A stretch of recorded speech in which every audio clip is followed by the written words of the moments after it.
Welcome to the Fence and Deck Mastery Podcast, where we discuss cutting-edge techniques, industry trends, and business insights to take your fence or deck company to the next level and dominate your competition. What is going on, everybody? Welcome back to the Fence and Deck Mastery Podcast. I'm your host, Alex Danner, and the founder of Fence and Deck Marketers, which is a marketing agency that works only with fencing and decking companies. So this is a podcast I'm real excited about. It's actually a first for me. I've never brought on a repeat guest. It's always been, new guests. And, on the podcast, as you know, if you've listened to previous episodes, I bring on different types of people. It could be manufacturers, could be vendors, successful business owners, coaches. And today I have someone that's at least two of those, three, I guess, as well. So he fits some of those categories pretty seamlessly. So I'd like to welcome back on the podcast. It's Chris Breen from Legacy Decks and Outdoor Living and Legacy Decks Academy. So Chris, appreciate you coming on the podcast. What's going on, brother? Hey, yeah, man, glad to be here. Glad to be the first official repeut on the Fence and Deck Mastery Podcast. So that's quite the honor. So yeah. And I'll be honest, we were through the podcast. Eventually, we've done quite a few episodes. It does get harder and harder to think about it and, who to bring on. And, Chris and I are going to be doing a couple of things together in the future that we're going to be talking about. So I was like, let's see if he wants to come on and discuss all that. But if you haven't met Chris or heard of him before or seen the previous episode, he does a lot of work in the decking industry. Someone I've become friends with and, spent a lot of time with, and actually did LDX with him last year. That was a great experience. But, we're going to be today talking about his businesses. If you want more of like a comprehensive, understanding of that, there's definitely going to be more targeted content to that in the previous episode. We'll discuss it here today, but in those two episodes that we did previously, there's a lot of detail on all of that. But we actually have some new things we're going to be talking about today. Some actually exciting events within the deck industry, some stuff that Chris is working on, some stuff that I'm working on as well. So Chris, if you wouldn't mind, just kind of reintroduce yourself, maybe refresh your audience on, the businesses you have, Legacy Decks, and, the decking business, the academy, and things like that. yeah, absolutely. Well, appreciate you having me on again. But yeah, I own Legacy Decks and Outdoor Living. Essentially, that's we're going on our 10th year in business in that company. It's going really well. We've got a fantastic team over there, great culture. Ultimately that's kind of my testing ground for what I do on the Legacy Decks Academy side of things. So about 4 years ago, I think it's about 4 years now, we decided to, as I had kind of found myself in this really weird spot where the deck business didn't need me anymore. We had found a great team, we had implemented systems, we had a super clear plan, and it just didn't need me, and it was a really weird spot. And at that point, that's when Nadra reached out, and so just some other industry people had reached out and asked if we would help support and teach some of the things that we had done. And so we didn't have a name for it. We didn't have a plan to go into like the coaching and consulting space.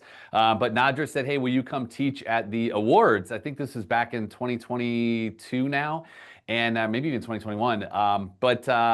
And we didn't have a name for it. And so we just said, well, we're Legacy Decks and Outdoor Living. Why don't we just do the Legacy Decks Academy? And so bam, we slapped a logo together and off to the races we went. So those are kind of the two primary things that I work on right now.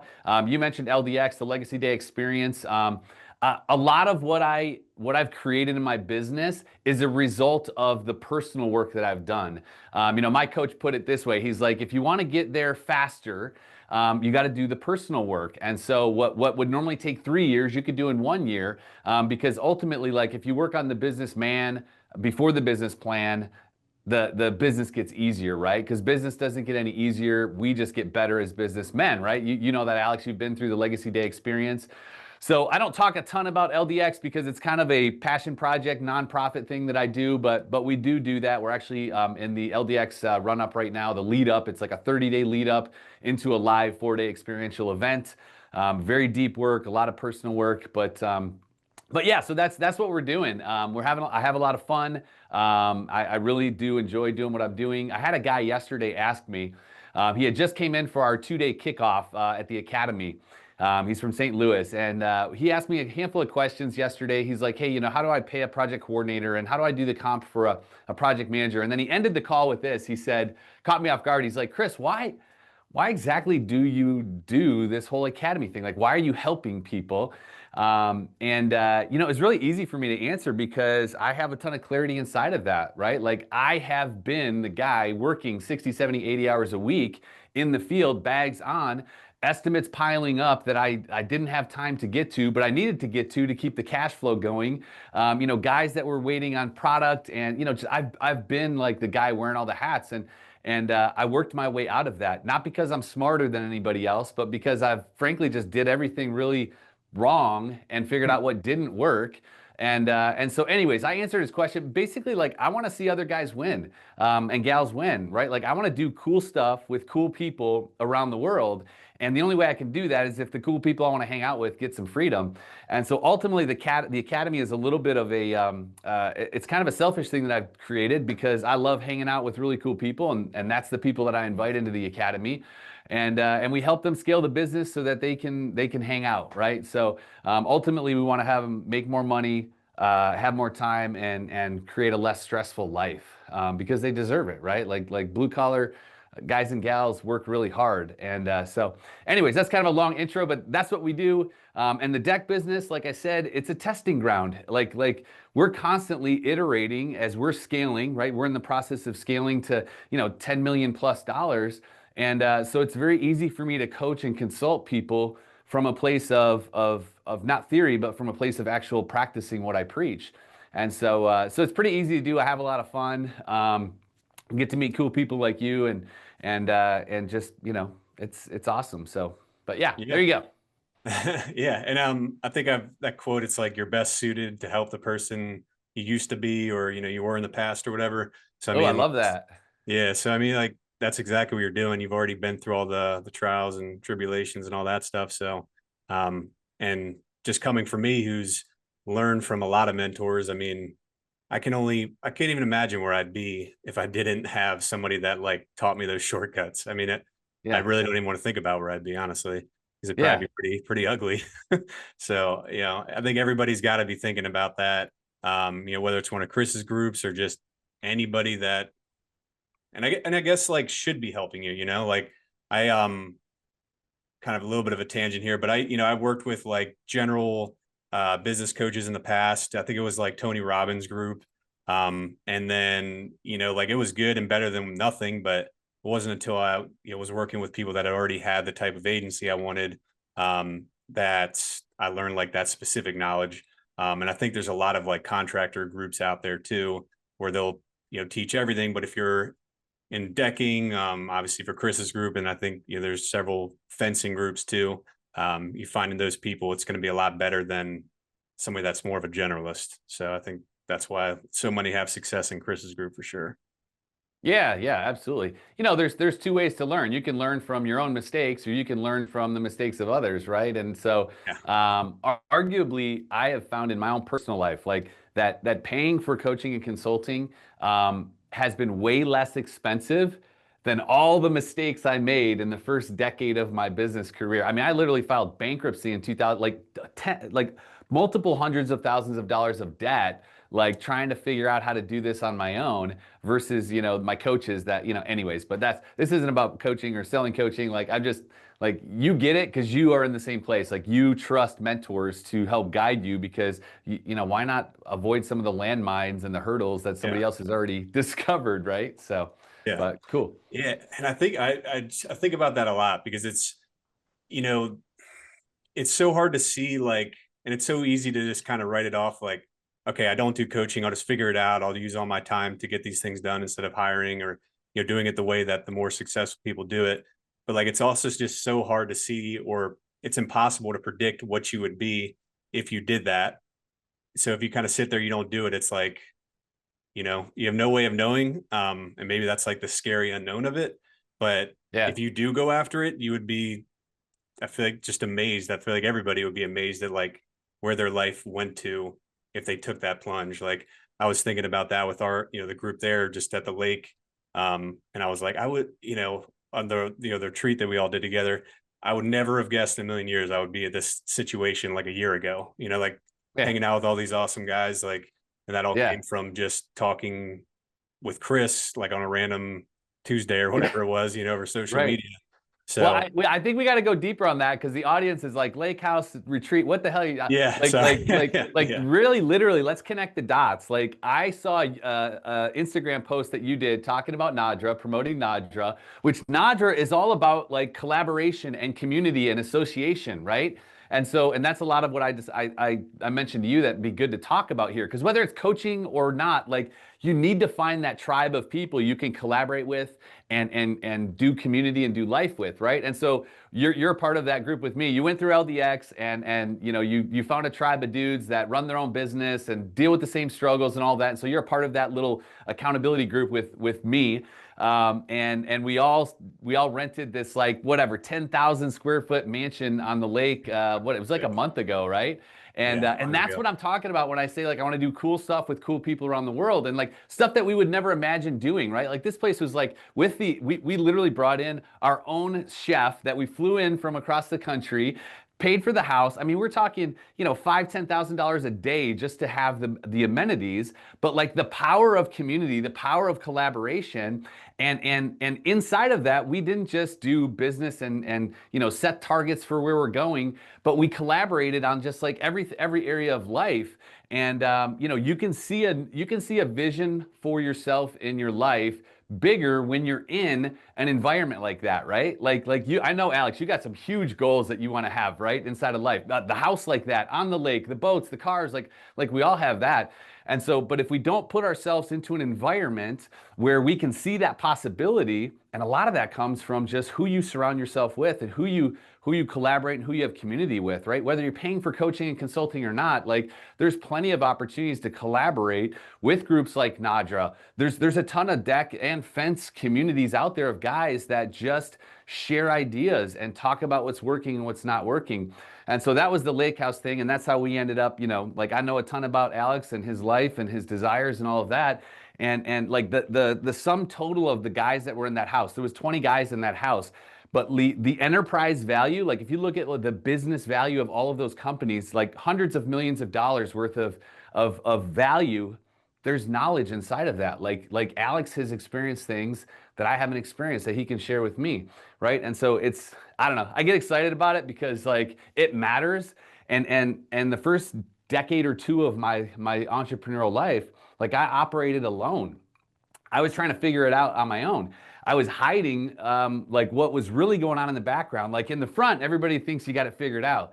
Business looks good. There's sales. There's trucks. There's the house. There's da da da da. In the meantime, I've got like 5 credit cards that are maxed out in my back pocket and a supplier that I owe $100,000 to, and I got to make payroll tomorrow, right? But it's like, oh yeah, we're doing great over here, right? So it's like you can either collaborate and do community with people that understand and can be real and open and honest, or you can hide and wither away into a sad existence of possible bankruptcy, right? Like that's where I found myself at. So I think, the conversation that we're going to have today about community and collaboration and education is it's something that like everybody needs, right? So Yeah. Yeah. And you have to go seek it. I mean, it's, I think, uncomfortable for most people. Like, we all have our friend groups or, likely have some kind of friends that you always hang out with or your neighbors or whatever.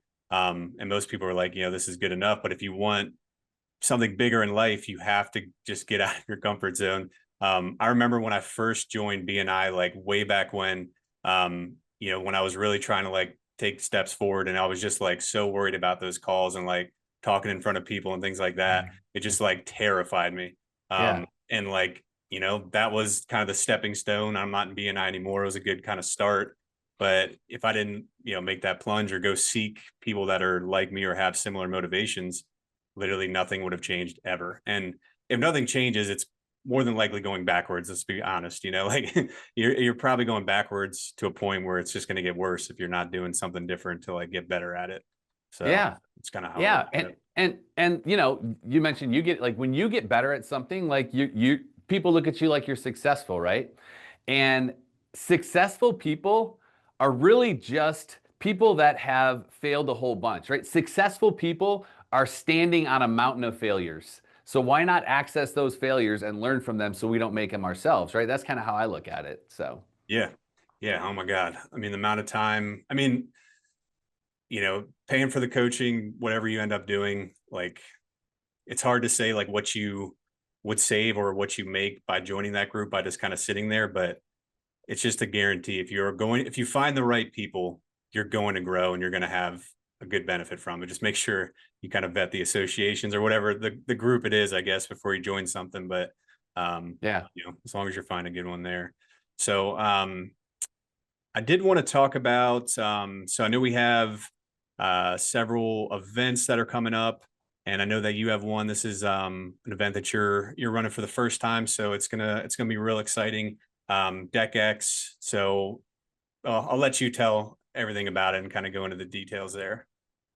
Yeah, so DeckX Live, essentially it's, depending upon when you're watching this podcast, if it's years down the road, hopefully this event's still going on. But my plan is for this to be an annual event that grows.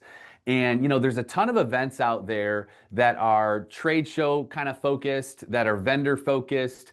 I really wanted to create something that would give deck builders and really just business owners as a whole access to a business that's currently running. Like, look behind the scenes, because I have a lot of guys that ask about legacy decks. I've had guys come do shop tours, right? Steve, one of your clients, Steve Kirk, flew down here from New Hampshire to do a shop tour just to check out what we're doing.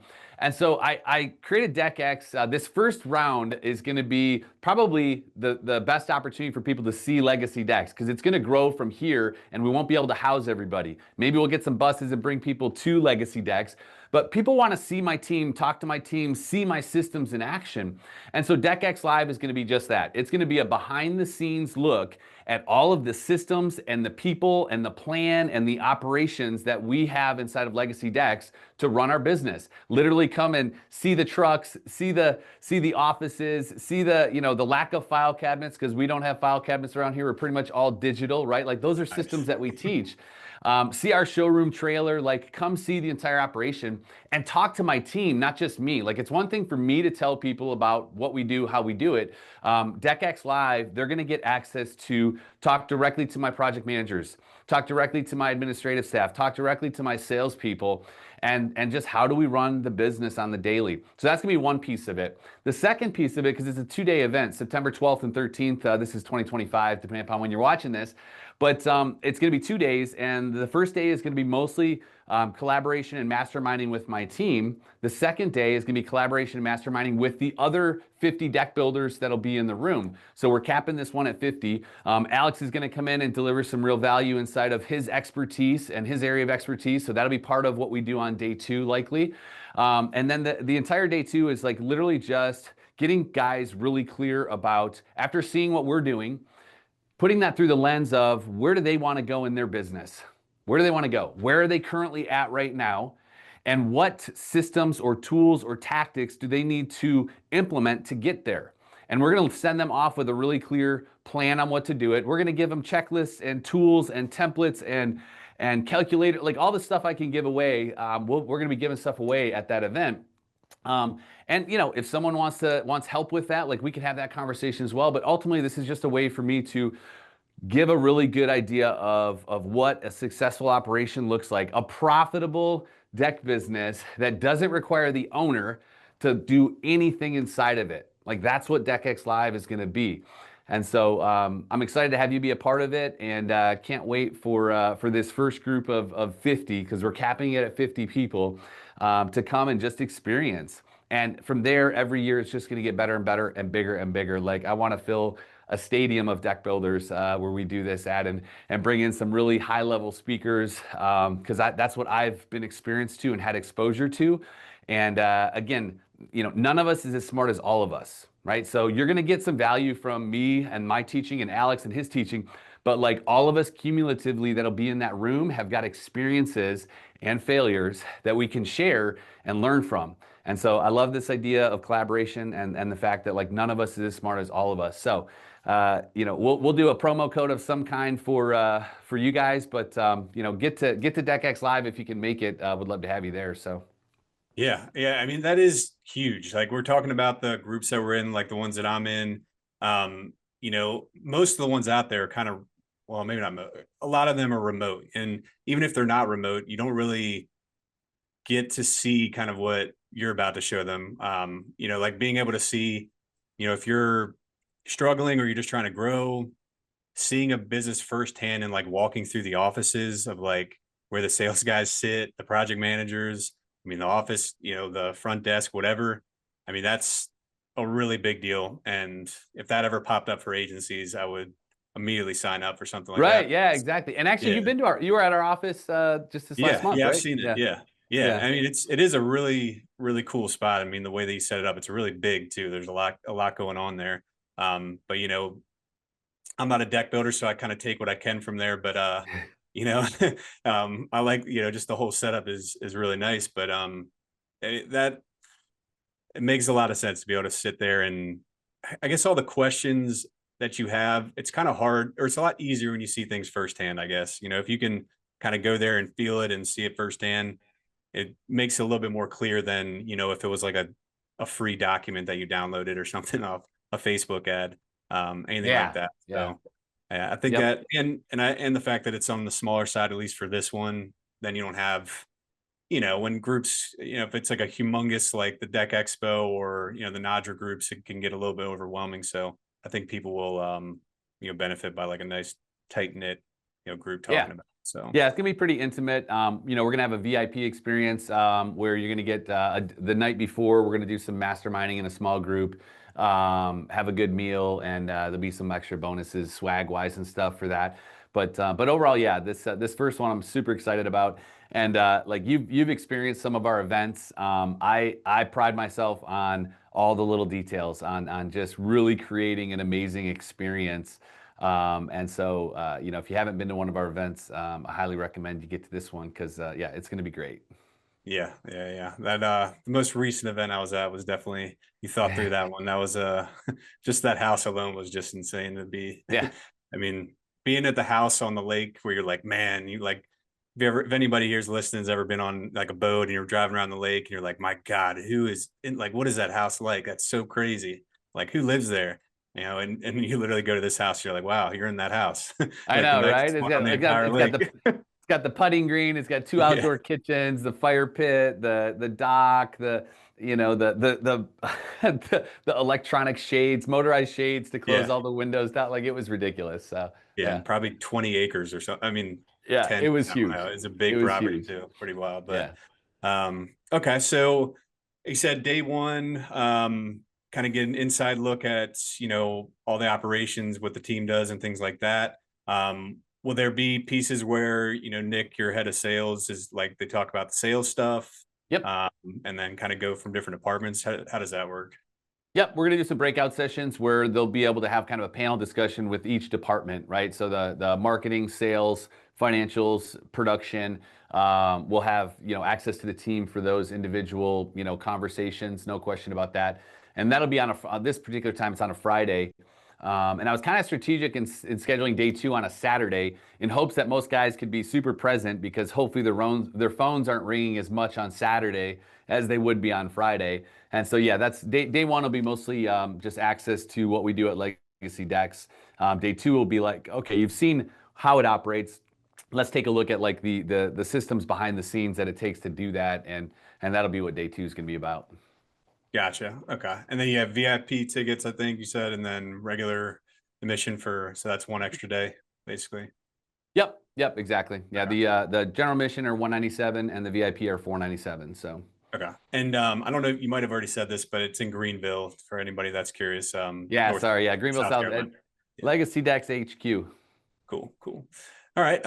So I think Deck Expo, or sorry, Deck X, pretty clear on, but Deck Expo is coming up as well, and that's something I'm excited for. It's in Vegas. Yeah, definitely curious to see what it's going to be like there, and I'm hoping everyone's not too going too crazy for the night before the events. But we got from our end, I'm doing some teaching there, and then we have a booth, and actually getting a pretty sweet pull-up bar that we're going to be offering $100 if you can hang on to it for 100 seconds, you get $100, and it's got some twists and stuff on there. So if you're going to Deck Expo, come check it out and see if you can hang Ha! there.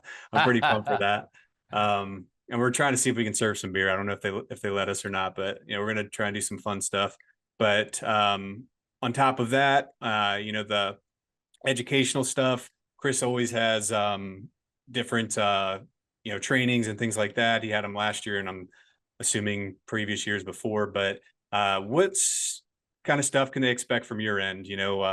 Training wise, I know we were talking about some different things you might be launching. Maybe go into some details there. Yeah, so we're essentially going to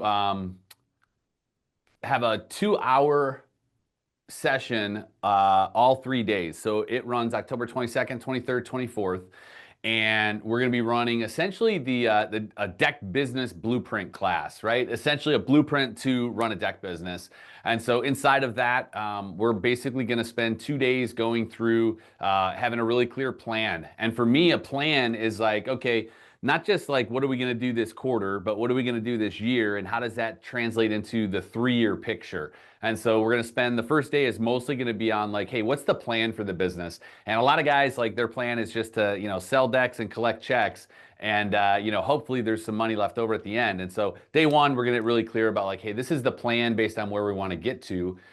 Day two, we're going to go into the performance. And for me, performance is about numbers and profit. And so we're going to go through how we approach building out a budget. We're going to go through how we structure our profit, how we manage our money once we actually have it in the business.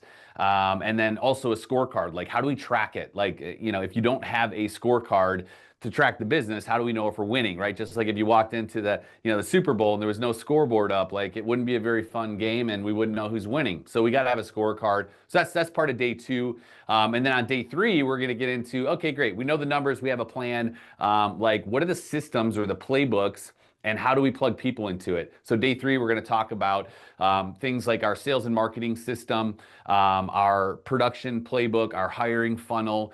These are just some of the tools that we're going to go through inside of that. And it's actually going to be, the value on this. Like, if you were to break down like the individual pieces of this, they're going to get the 6 hours of training, also going to get the recordings so they can watch them, their team could watch them. We're going to give them templates, tools, calculators, checklists for all of the stuff that we're going to teach on. You get 6 CEUs, continuing education units, for the NADRA Master Deck Professional Certification program that they're working on. So ton of value. I think all together it's about $4,000 worth of value between the training and everything I just listed. And NADRA, if you're a NADRA member, they're doing it for $399. This is a NADRA specific program that's being put on in collaboration with Legacy Decks and Legacy Decks Academy. Collaboration again, the power of collaboration. And so $399 for NADRA members, and I think it's $799 for non-members, which, a NADRA membership is only $350, so you're actually cheaper to just get a NADRA membership for $350 and then buy the class for $399. So, but yeah, and that's just part of it. Like, we're doing that class, but then there's also the outdoor living stage at Deck Expo. I think, Alex, you're going to be doing some stuff. I'm not sure if it's on the outdoor living stage. I think it's going to be both. I actually just put your name in the hat for another talk on the outdoor living stage, I believe. But yeah, I know that you and I are both doing some other talks. I'm doing another talk on how to exit your business. Like, how do you actually structure your business to be ready to exit? What do people look at when they're valuing your company? So I'm going to do a separate talk on that. But yeah, again, just a great opportunity. Like, the dudes and the guys and gals that come to Deck Expo are super solid. And there's just a lot of opportunity to collaborate and to get help and leverage. Some guys use it as an opportunity to just go, kind of let loose and go crazy in Vegas. I recommend being strategic about it. When I first started going to those events, I would book out ahead of time reservations at like 3 different restaurants for 6 to 10 people, depending upon how many people they'd let me do it. And then I would just fill the seats with people. I've had, if you know Sean Van Dyke, who wrote Profit First for Contractors, great guy. I had a dinner with him one night just because I set up the time. I text him like, hey man, I got this reservation. Like, be intentional about how you approach these events and really squeeze every ounce of juice that you can out of it. Learn from Alex, learn from whoever you can while you're there. But But yeah, so that's Deck Expo and what's going on there, October 22nd, 23rd, 24th, this year, 2025. But again, it's every year it's happening, and we should be there every year. So Yeah. Yeah. Yeah. I like that dinner idea. That's a cool idea. And also like talking about that too, with the timing of it's really nice too. So, I mean, if you go there and, actually want to be like President Deck Expo and not all the, distractions of Vegas, you got 3 days of it. And then you literally could just stay a long weekend. That's what my wife is flying in on Friday. She's going to be at the booth and helping out. But then we're going to go, and we already scheduled events for Friday and Saturday night, and kind of yeah, enjoying the last 2 days. So it's kind of clever. I don't know if they did that on purpose or not, but it's a good idea the way they planned it. So you can kind of enjoy, Vegas too, and have work and yeah, play mode, that kind of thing. So, um, yep, okay. absolutely. So with those the classes, so is that going to be in like one main auditorium, or maybe that's the wrong word, but conference room or Yeah, something? And then it's yeah, just so Nadra has a specific room for education, and it'll be in that room. But just like I think you're giving a talk that's going to be during Expo, and that's going to be in one of the ballrooms. So yeah, it'll be every morning for 2 hours, 8 to 10 a.m. Is the ones that we're doing, and then the rest of the stuff that like the classes that you're doing and stuff are going to be different times. It'll be in the when you book your ticket, they've got the full agenda of speakers. So gotcha. Okay, cool. yep. Yeah, I honestly I'm not even really sure where I'm speaking. I just saw that I am, and figured I'd figure that one out when the time They came. may not have it totally identified yet, but they're still putting together some of the educational stuff. So Gotcha. And they're doing that outdoor living stage like they did last year.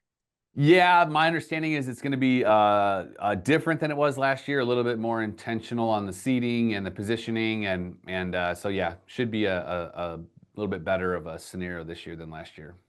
Gotcha. Okay.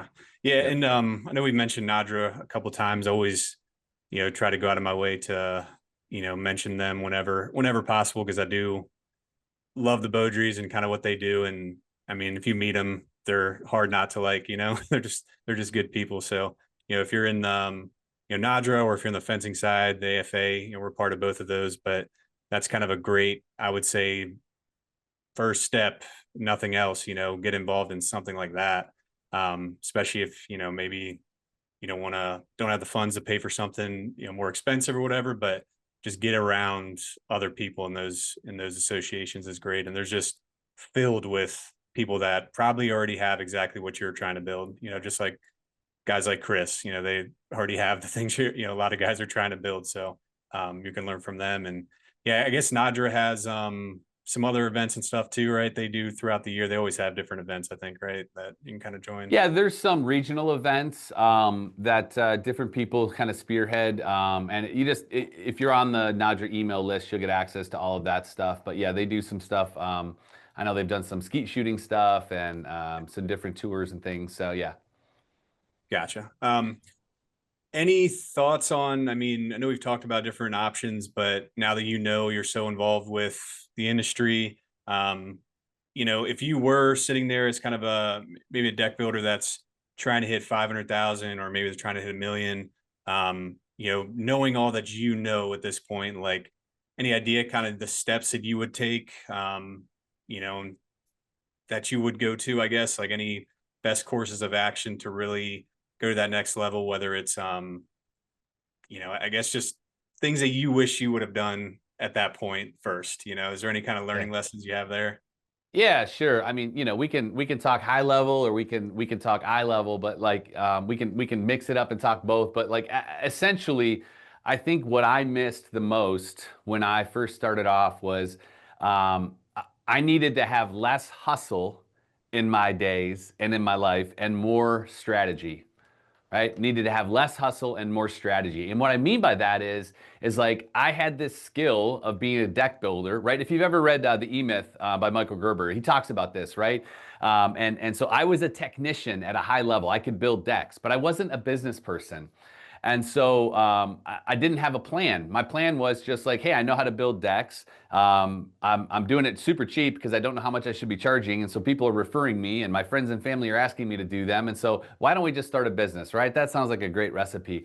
And so, if I were to go back and consult my earlier version of myself, it would be like, hey, bro, like, why don't you pause for a minute on all this hustle and grind and like get a really clear plan. And what I mean by that is like reverse engineer from what you want your life to look like. And if you can see 5 years out, great, reverse engineer from that. But most people can't see that far. So I start first and foremost with people. Yeah, we talk about the, 5 year, 10 year, the BHAG, the big, hairy, audacious goal. But really, I just want to get super clear about, hey, what's the next 12 months going to look like? And let's chase that. And when I say plan, it's like, hey, how much do you believe that you can sell and collect? So we got to start with like a revenue target. And that is actually going to, we're going to reverse engineer that down to a weekly target. And we're going to build a scorecard. So, plan, super important. Scorecard, super important. So let's say that they want to do, $1 million a year in revenue, right? Reverse engineer that back down to, divide 1 million by 52 weeks. I think that's like, what, 20K a week roughly, right? That they'd have to collect. So if you want to be $1 million business, you have to figure out how to do $20,000 in revenue a week, right? A little over 20,000 a week. And so that's, so that would be the first thing is like, we got to have a plan. And if you're just starting out, one of the things I tell my guys is like, you've got to become a really good leader. Part of becoming a good leader is being a good predictor. And so, if you've just started out, you may not have a lot of information about, well, I don't know how much I can do. Okay, well, let's try to throw a guess at it and be conservative, right? If you're just starting out, maybe your goal is 500,000, right? So that's 10K a week, right? I have guys in our space. I've got a deck builder up in the Charlotte area that will do right at about $1 million this year. He's a year and a half into business. And this is exactly what I did with him. And so you've got to get clear about the plan first, because otherwise you're just out there churning and burning, trying to make money and don't have a target or a goal, right? No scorecard. We don't know if we're winning or not. So that'd be the first thing I would tell people is like, hey, you got to have a super clear plan. After that, like they got to know the right numbers to charge. And the only way you can know the right numbers is to have a budget. And I think people overcomplicate budgeting. We've got a super simple tool. I call it my markup calculator, which essentially it's a budget in disguise. Calling it markup calculator is sexier than a budget. And so, and honestly, if people text me after this podcast, I'll share that tool with you. You basically put in like, what's it going to cost to run this business this year? And if you're new, there's not a lot of stuff, right? You've got some insurance, you've got some vehicle expenses, you've got, pay yourself, you've got bookkeeping, like there's some stuff you can figure that out. Plug all that into this sheet, plug in what you want to pay yourself, plug in what you believe you can collect in revenue, and then what you want your profit to be, because guess what? We're in this to be profitable, right? Not to be a nonprofit. And it's going to spit out a number that you can, with confidence, charge for your projects, and as long as we hit that revenue number, all this works out. So I've got a training on there that I'll share. So anyways, we got to have a super clear plan. We've got to know our numbers at a really high level. So that's where the budget and the markup and margin tool comes in. I did not do any of this in the beginning, since that's what you asked. So this is what I would do. And then from there, I would try to create some systems. There's a system for everything and everything in everybody's business, right? If they are currently building decks, building fences, producing work, selling work, running leads, doing whatever they're doing, like they have a system. The problem is it lives up here. And so the next step for me is like extracting that stuff. And people overcomplicate systems too. They're like, oh, I want to have systems in place. Okay, well, what does that mean? Maybe you need to have a system for producing a project. So start by just mapping out, what are the steps to build a project? Like, I know how to do it because I just do it. But if you had to train someone on it, how would they do it?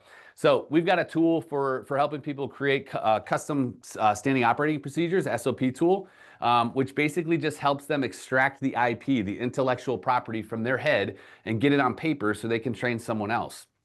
Right? So let's see where we're at. We've got a plan. We know our numbers.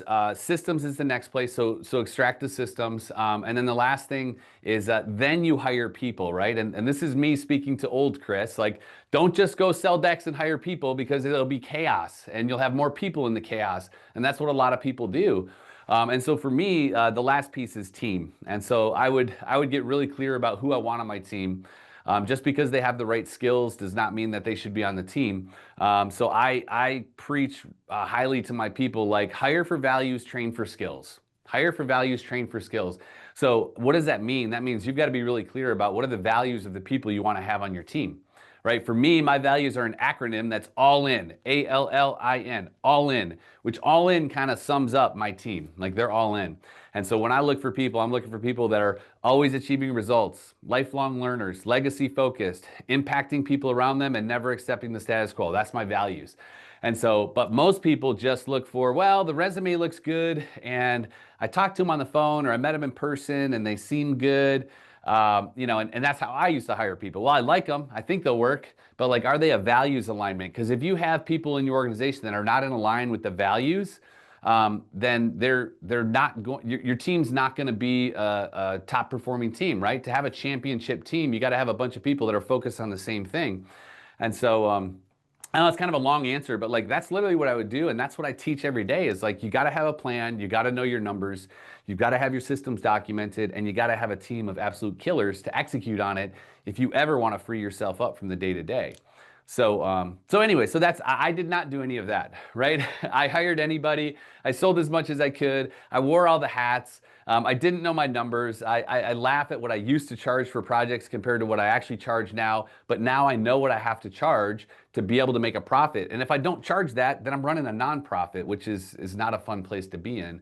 That'll lead you to bankruptcy, like it did for me. But yeah, so there you go. That's what I would recommend for people, right? Like, and it starts with a plan, and that's the hardest thing, is because you've got to slow down and just be like, all right, where do I want to get to, right? And then let's work on the rest of that stuff. So Yeah. Yeah. No, I like that. That was a great answer. And I'm curious because I know you're a high energy type guy. And this is something I struggle with as well. But, you you talked in the very beginning about like how you eventually weren't needed. Um, the business was running by yourself, but how hard of it was a struggle for you to like sit still and not just like fill your plate with stuff just to be doing things because you were so used to it, like to kind of yeah. take that step back and like, all right, almost having that discipline to literally do nothing or, do way less when I struggle with that big time. Yeah. So just curious, like what you thought with that or any thoughts in that regard. Yeah. Well, I didn't have to deal with that for very long because I kind of transitioned from Legacy Decks into the Academy pretty quick, just because like I'm not done. I'm still creating. But I will say this, it was a really weird place that I found myself in, that the team didn't need me. I wasn't selling, I wasn't managing, I wasn't doing takeoffs. I ended up kind of becoming like the janitor. I just kind of cleaned up behind everybody. And in that, like the big problems that people were like, hey, I'm not sure what to do here, they would come to me. And I used to really get a big boost to my ego by being the go-to guy that would have all the answers, right? Oh, yeah. But the challenge with that is like if you're the only guy that has the answers, then they still need you. And at the core of me, like I want to be needed, right? I want people to need me. And so when I found myself in this place where I had raised up leaders in my organization and they didn't need me, it was not a fun place to be in. And so I quickly, to answer your question, Alex, like I couldn't sit still. I went and started creating something else. So I'm literally in like startup mode with Legacy Decks Academy right now, 3 years into startup, right? Because I couldn't sit still over there, right? And so, if you're an owner who gets to that place, I could definitely sit and just operate as the owner of Legacy Decks over there. But if I were, I would probably be in a much more focused on expanding the next thing, right? The next location, the next vertical. Like maybe we open a paver division, maybe we open a fence division. Like so, I do know some owners that are in a place where they don't have to be inside of the business anymore, and if you don't have idle hands are the devil's work, I guess, right? Is that what they say? So like there's some challenges that come up. Like I talk about this with my guys, like you all the time. It's like there's the chaos of scarcity or there's the chaos of abundance, right? The chaos of scarcity puts you into a hustle mode all the time. The chaos of abundance can actually find you in a place where you feel comfortable. And being comfortable is almost a little bit scarier for me than being in chaos. Because in comfort, it's like, well, I don't have to get out of bed, right? I don't have to go to the office. I don't have to go to event. I don't have to make any calls. Like I'm comfortable. And it's kind of like, oh crap, you know, and when you get comfortable, you start to drift in your mind. And so chaos, like most of us are used to chaos and we're like, all right, it's go, go, go, go, go. I'm solving problems, making stuff happen. Like it's not fun, but like it's at least I'm busy, right? And so I would warn people that get to that place, like you've got to have something, right? There's got to be a pastime, a hobby, a thing that keeps you busy. But for most of us, business is our hobby, right? Like I ask guys all the Yeah. time, like, what's your hobby? And they don't have an answer. And I'm like, yeah, you have a hobby, man. It's your family, it's your business. Like that's what you enjoy doing. A hobby is just something you enjoy doing in your spare time, you know? And I just, you know, there's really no spare time. It's just time. And so, you know, if I'm not doing business, I'm doing family. And if I'm not doing family, I'm doing business. And, you know, that's just how I roll. So, Yeah. Yeah. And I mean, as you grow and hire those people, and I'm sure you did this to kind of start too. And what I've learned to do is like hiring the stuff that you hate doing, find those right people for that, the right people, right seats, and the stuff that you don't like doing. That is a game changer, because if you can grow and learn to do that, then, you're working with the people that you like, if you find good people, and then you're doing the things that you like and avoiding the things that you hate. So it becomes yeah, a lot more yeah. fun when you're in a business like that, when you're Oh, doing things that you like absolutely. to have. Absolutely. And that actually brings up a good point. Like you asked, like, what are some things I would have done in the beginning? If you haven't read Dan Martell's book, Buy Back Your Time, I'm pretty sure you have. So he Oh talks yeah, great about book. the hiring ladder, the replacement ladder. And it basically is like this idea of like, hey, who should I hire first? Well, there's like a ladder of ascension, right? And you said hire people, hire for the things you hate doing. You should also, hire for the things that are the lower dollar values, right? And he talks about like one of the first things you should unload is your administration, right? Like any administrative tasks. So that's like the first rung of the ladder. I'm probably going to get this wrong, but I think the next rung is fulfillment or production, right? So like hire someone to help with the production. And then the next rung I think is marketing, right? Get the marketing off your plate. And then the next rung is sales. And then the next run is leadership, right? So like, and then you find yourself as the owner, right? And so that's just kind of like an ascension, if you will. So I've worked my way out of the admin, I've worked my way out of fulfillment, I've worked my way out of marketing and sales and leadership even, really. Like, honestly, this is the last quarter that I'm going to sit on the leadership team at Legacy Decks. We just decided this at our quarterly event. And so I'm going to actually just literally sit as the owner. Now, they're not going to be able to lock me out of my quarterly meetings. I will be in the quarterly meetings as an owner, but like I won't sit in the weekly leadership meetings at Legacy Decks anymore because I'm not the leader. I'm not the integrator. That's Amy. Amy's our integrator. I'm our visionary. I'm not the head of sales. Well, I won't be. I am now, but I won't be at the end of the quarter. I'm not the head of marketing. I'm not the head of finance. I'm not the head of production, right? So right now I technically just sit on the leadership team in an advisory role for sales. And I won't do that after this quarter. So it's gonna be really weird, but that's that replacement ladder. I definitely recommend reading Dan Martell's book, if not once, definitely twice. So Yeah, yeah, yeah. I love that book. And yeah, he just sent like his, I think he maybe do this or not, I can't remember, but his like whole house manager playbook.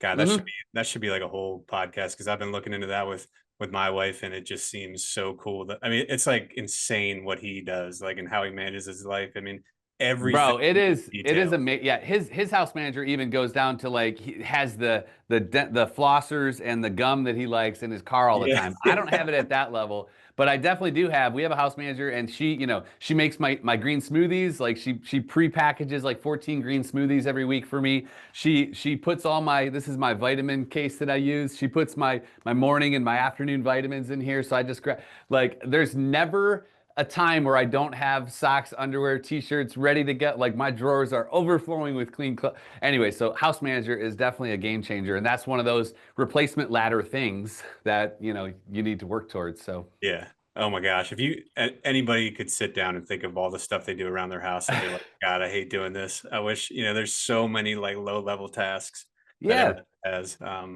Pretty crazy that that was the first person to like talk about it openly, because it's such a brilliant yeah. idea. Oh Um, yeah, for sure. I love that you mentioned that. Yeah. yeah.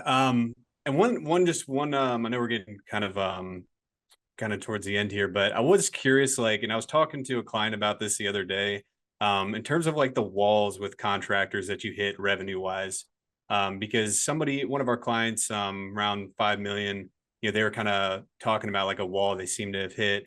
And that got me thinking about, million or 3 million or what. I'm not a deck builder. Can only talk on the agency side, but did you have any experience on that where you like, and maybe so like the listeners can kind of expect that or know like when they're getting close of like, don't get comfortable because you're making this much more money, like be Yeah. thinking about that next thing. So any thoughts on that?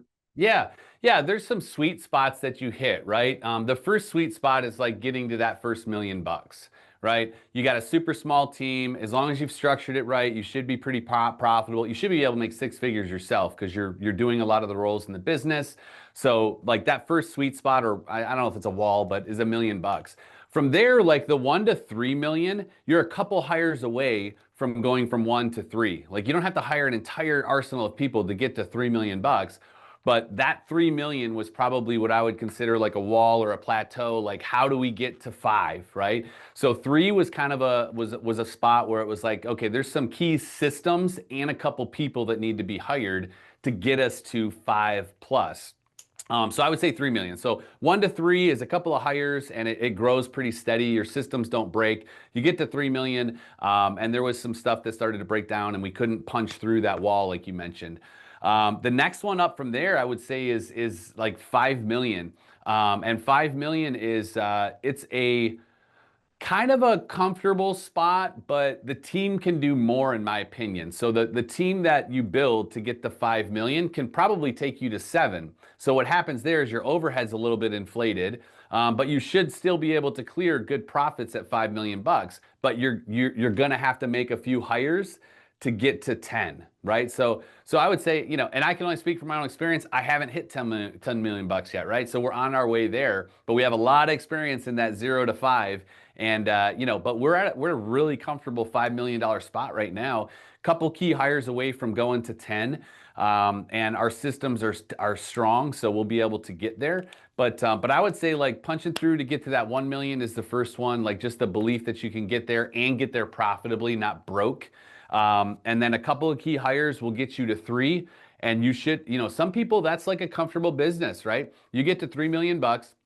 Imagine paying yourself 150 grand a year for leading that team, right? You may not even be selling your or project managing, but leading that team. 150K for that, for running that business. And then you're also throwing off 10 to 15% net profit, right? So that's another 300 to $400,000 in net profit. 3 to 450 actually, right? So you got almost a $500,000 as an owner that you can extract from a $3 million business that's not super stressful, right? So some guys have this, this desire to just keep growing. And again, when I talk about having a plan and reverse engineering it, you may be like, hey, I'd love to have a super sweet business doing 3 million, throwing off 500K plus to me as an owner and not have a ton of responsibilities, not selling, managing any of that, just the owner and leading the team, right? You're still going to be kind of like the integrator at that point. But anyways, that could go on and on. So I'm going to stop there. Does that kind of answer your question? Yeah, yeah, no, exactly. Yeah, I was just curious. That's kind of what I guessed, but yeah, didn't know if those were kind of the actual numbers. Yeah, Which that's a good question. I mean, and the reality is like I have a lot of context to a lot of deck builders. Like we coach about 50 deck builders personally, and we associate with a ton of them.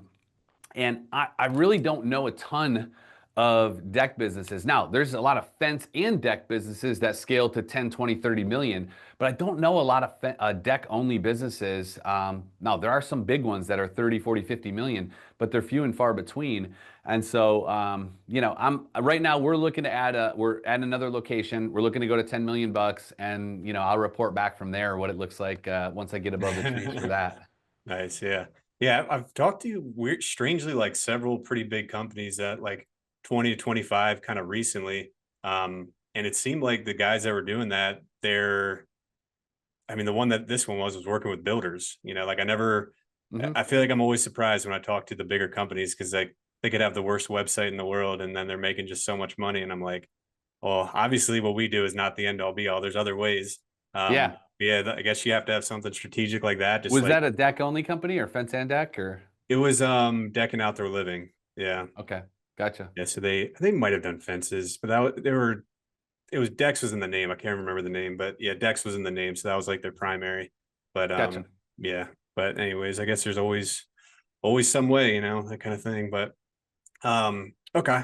Any other, I guess, nuggets of wisdom, anything like that you'd like to add before we kind of wrap up here? Yeah, no, man, I think we covered a lot here. Ultimately, I think that if I could encourage anything, it's like get involved with some community. Find a tribe, find a community. Nadra's a great place to start. $350 for membership. They do the annual awards, which is awesome every year. So like they've also got Facebook groups and things like just join a community of people and leverage the power of association. Don't try to fight alone, right? Like that's the Yeah. it's a rough place to be in, and I talk to guys every day that are trying to do it that way. So that yeah, that would be my encouragement, and because again, like I said, none of us is as smart as all of us, and so find that tribe of people that can be a sounding board for you. So. Gotcha. And one thing I forgot to ask you, and obviously the ADD is kicking in, so I'm jumping around a little bit here, but I wanted to ask you because I was talking to somebody about this on a previous podcast.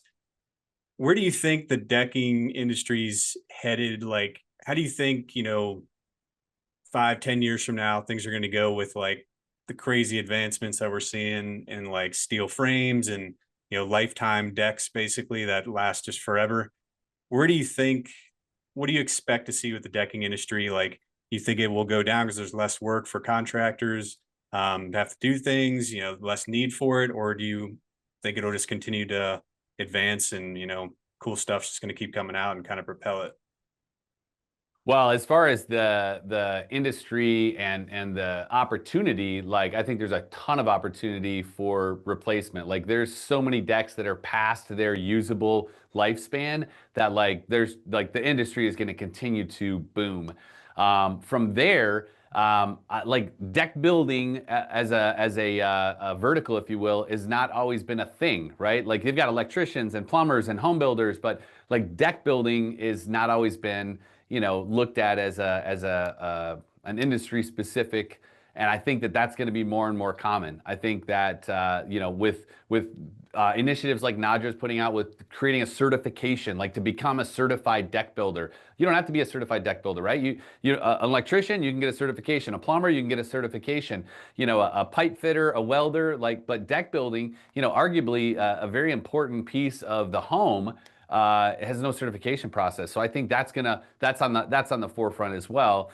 But then, technology is going to continue to advance. I think there's going to be a framing member that will be produced from other alternatives besides steel, besides aluminum. I think there's other materials out there that are going to come out that are going to be bug resistant, that are going to be rot resistant, but aren't going to be steel or aluminum, right? I've actually seen some products built out of concrete, built out of hemp. And so I think there's more stuff on the forefront inside of the technology space. Um, but I also feel like the major manufacturers are going to continue to innovate and get better and better. And so I don't think there's any shortage of new things that are going to be coming down the pipeline in the decking space. I mean, look at what IG Rail's doing with like I don't know what it's called, but you can project an image inside of their glass panels on your handrail now. Like stuff like that is Ooh, that's cool. just I didn't see that. yeah, just yeah. So there's just a ton of new stuff that I think is going to continue to challenge the status quo and raise consumer awareness of what's possible for their outdoor space because outdoor living is not going anywhere. Like it's here to stay. And realtors and homeowners alike realize that there's the value of their home can be there's an X factor if you have a really sweet outdoor living space, right? And it's undeniable, right? So yeah, so I think that's kind of where I see it going. You know, big picture wise. Yeah, yeah. And I think that the best thing that the decking industry anyways has going for it is it's cool, like people want decks. It's not like, the fencing side is a little bit less like that. I mean, there's people I guess that want fencing, but it's not as sexy as, a crazy Yeah. store living area like you guys build. And yeah, just the stuff they build is unreal. I mean, the louver pergolas, all the covered deck stuff, and I mean that lake house is a perfect example of what how crazy it can get. So Yeah, yeah, no question about it. all right. Well, I think that just about does it with all the questions I have for you, Chris. I appreciate you coming on here, and I'm sure everyone that was listening got a lot out of it. Really would love to meet anybody that's hears this can come to Deck Expo or go check out the DeckX stuff as well.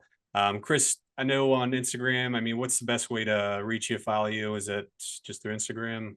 So if it's cool, I got a quick slide I can show that's going to show my Instagram, also my phone number. Because if you text me directly and just reference this podcast, the FD podcast, I'll send you guys. I think I said I'd send the markup and margin tool that we have. So Cool. you can just text me right there, 864-313-4097. Cool. Just kind of do the hashtag FD podcast, and I'll send you that markup and margin tool. Yeah, follow me on Instagram. Sweet. Awesome. Yep. That sounds good. Legacy Decks Academy, you can just Google that and find that. I think that's probably the link, legacydecksacademy.com. If you have any questions there. And yeah, hopefully we'll see you guys at Deck Expo or one of the Inadra events or anything like that. But going forward with the podcast, we're kind of back on track with things and actually going back to our weekly schedule. So we'll have some new stuff, and I'll be doing some solo episodes that kind of transfer in some of the stuff I share on social media, all the things that I share that can help out, fence and deck companies. I want to put some longer form content in the podcast so you can, listen to that while you're driving or whatever. But feel free to leave a review, subscribe to the podcast. It helps us out a lot. And we're kind of getting closer and closer to the colder months. So if you have any questions about marketing and kind of preparing for the new year, or maybe just finishing this year strong, feel free to reach out to us. Happy to talk with you guys and go through your website, do an audit, give you some different things that we would do and share with you what is currently working for our clients right now. And then we'll have also some webinars coming up as well too. So yeah, I think you're working with what, maybe 10 or 12 Academy members right now on their websites, right? I don't know the exact count, to be honest. It's maybe that's proprietary. We can't talk about that. Sorry. Sorry. Yeah, it's something like that. But yeah, it's been fun. I mean, I love both fencing and decking industries. I mean, it's just great people all around, and a lot of the guys Chris works with, have been great too. So, but yep, that's it. Everybody has any questions, just reach out to us, and that's it. Chris, I appreciate you coming on here, man, and have a good rest of the week. All right, thanks, man. Appreciate you. All right.